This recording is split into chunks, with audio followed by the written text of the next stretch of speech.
کہ انسان کی ہر ضرورت اللہ سے جڑی ہوئی ہے. یہ میری آنکھوں کا دیکھنا میرے عزیز دوستو. کسی نابینا کو جا کر بولو نا کہ آنکھ دیکھتی ہے، وہ کہے گا نہیں یہ مت بولو، آنکھ تو میرے پاس نہیں ہے. یہ آنکھ نہیں دیکھتی، اس میں اللہ کا امر ہے جو تیرے لیے تو ہے کہ تو دیکھ سکے، میرے لیے ہے میں نہیں دیکھ سکتا. جو بول نہیں سکتا اس کو جا کر بول، زبان بولتی، وہ کہے گا نہیں یہ میرے پاس نہیں.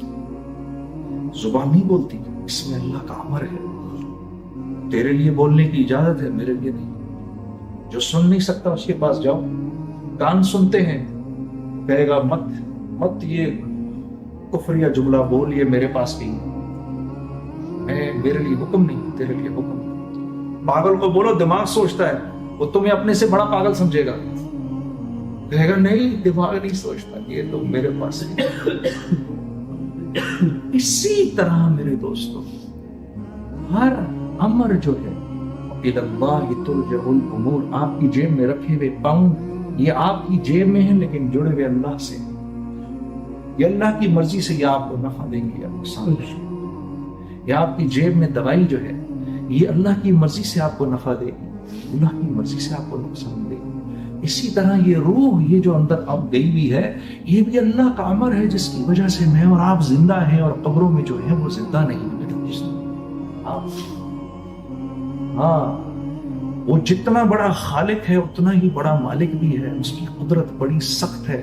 وہ ہمارے نبی صلی اللہ علیہ وسلم سے فرما رہے ہیں ان سے پوچھو کفار سے اس زمین اور آسمان کو کس نے بنایا، یہ کہیں گے اللہ نے بنایا. لا یقولن اللہ، یہ کہیں گے اللہ نے بنایا، لیکن یہ نہیں مانتے کہ ان کی زندگیوں کو بھی میں چلا رہا ہوں. یہاں جا کر ہم کمزور پڑ جاتے ہیں میرے دوست. ایک واقعہ میں نے پچھلی بار سنایا تھا، یہ میری اپنی زندگی سے کے ساتھ ہوا واقعہ. میں اس سے کچھ دوستوں نے کہا تھا دوبارہ سنا بتا دیجیے گا. مجھے یاد ہے ہم 4 ماہ لگا رہے تھے، 4 ماہ میرے لگ رہے تھے، اور یہ پہاڑوں پہ پٹگرام کی پہاڑوں پر سفر تھا میرا. تو میں ایسے سڑک کے اوپر گشت کر رہا تھا ایک ساتھی کے ساتھ.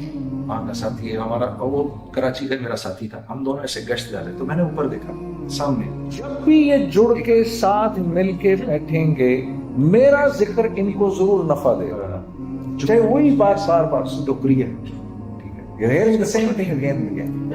بیچ رہا تھا جاتے جاتے اس نے مجھے دیکھا، میں نے اس کو دیکھا. تو you go to Rayvand, you hear that same thing.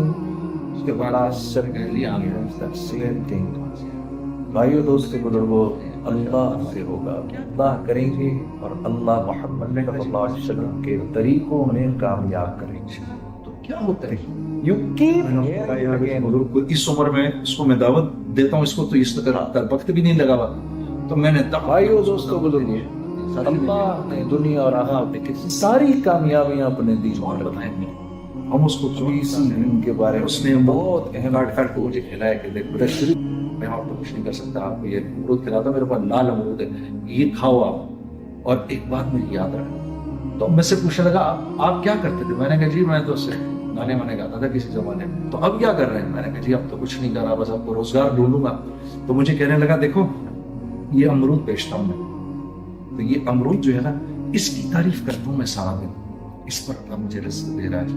سوچو اگر میں اس کی تعریف کروں گا تو مجھے رزق نہیں دے گا، تو اس کی تعریف کر رہا ہے. اس کے جملے مجھے آج تک یاد ہیں اس بابا کے. اس دن شب جمعہ تھا جب ہم بعد میں جا کے مرکز پہنچے تو پتہ چلا کہ وہ بڑگرام کے امیر تھے، خدا کے بندے، اور مجھ سے کہہ رہے مجھے دعوت دو. تو ان کا یہ بیان تھا ادھر.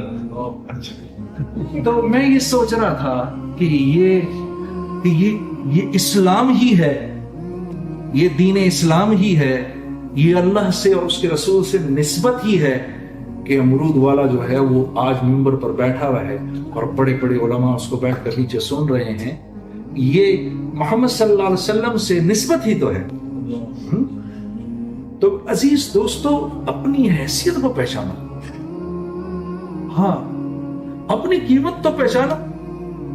ہم نے اپنی قیمت اتنی گھٹیا لگائی، ہم نے اپنے آپ کو اتنا ہم نے یعنی یقین کرو اللہ کے وعدے سچے ہیں، اللہ کے وعدے سچے ہیں، ہمارے یقین کمزور ہے.